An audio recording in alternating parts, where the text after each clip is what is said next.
अब अगर आप बोले तो आप बदतमीजी करेंगे, समझ लीजिए। वैसे आप काफी बदतमीजी कर चुके हैं, अब मुझे पॉइंट बाय पॉइंट जवाब देना चाहिए। एक हफ्ता इसलिए मुंह से निकला, एक हफ्ते कोई 2013 का कुंभ, क्या बदतमीजी है भाई? तो पुलवामा के नाम बदतमीजी की हद है, ये इनका स्टाइल है बात करने का। 15 मिनट से लगातार आदमी बोल रहा है और दूसरे को बोलने नहीं दे रहा है, एक सेंटेंस बोलने पे चीखना शुरू कर देते हैं। जिन्होंने जिस प्रकार का प्रदर्शन किया है, मंत्री होके सरकार का, मंत्री होके अगर ये विचार रखते हैं तो सोचिए सरकार कैसे चलती होगी। इनके 1 दर्जन मुख्यमंत्री दिल्ली के अंदर रोज सभा करके कह रहे हैं कि हमारे यहां डबल इंजन की सरकार है, दिल्ली में डबल इंजन की सरकार चलाएंगे। मैं सुधांशु जी से जानना चाहता हूं, और बहुत सीरियस मामला है।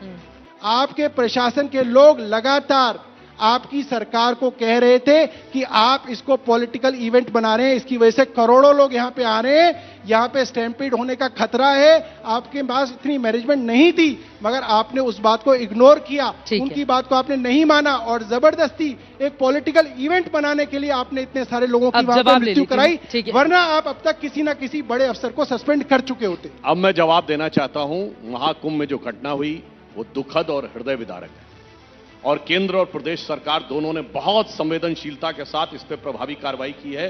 प्रधानमंत्री जी ने एक दिन में 4 बार मुख्यमंत्री जी से बात की और न्यायिक जांच गठित की जा चुकी है। मगर जो ये पॉलिटिकल इवेंट कह रहे हैं, तो मैं चुनौती से कहता हूं, दुनिया का कोई पॉलिटिकल इवेंट बताइए जिसमें 8 करोड़ लोग आते हो। मनुष्य जाति के ज्ञात इतिहास की सबसे बड़ी गैदरिंग थी। मोजेस और मेसोपोटामिया के जमाने से 5000 साल की हिस्ट्री में बताइए एक उदाहरण जहां पे एक दिन में 8 करोड़ लोग हो।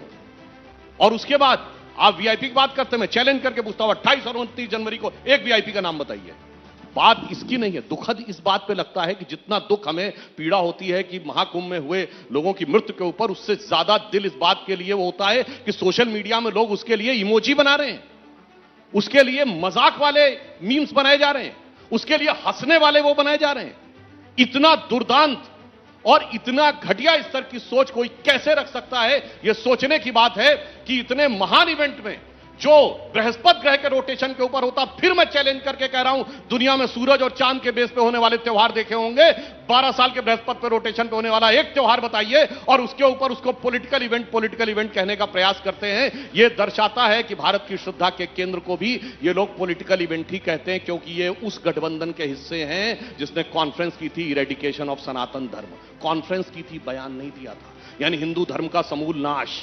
ये वो लोग हैं जिनके समर्थक लोगों ने दुनिया में कॉन्फ्रेंस की थी 2021 में, डिसमेंटलिंग ग्लोबल हिंदुत्व, यानी वैश्विक स्तर पर हिंदुत्व को ध्वस्त करना। इसलिए इनके मन में इस प्रकार की बात आती है।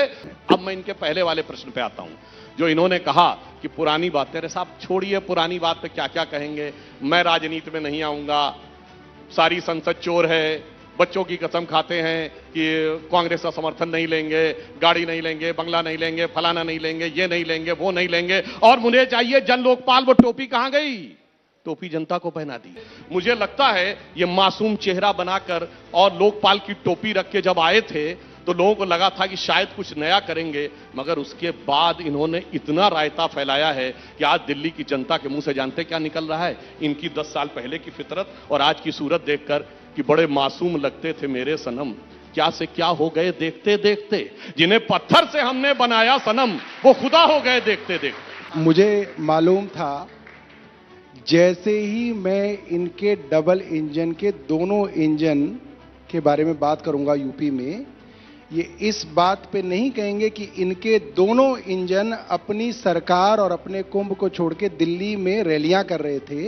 ये इसको हिंदुत्व से जोड़ेंगे। इनकी सरकार से इतना डर है, इनकी ईडी और इनकम टैक्स और सीबीआई से लोगों को इतना डर है, कोई चैनल अगर हिम्मत दिखा दे और एक हफ्ते तक उसको दिखा दे, उसका मालिक जेल में डाल देंगे।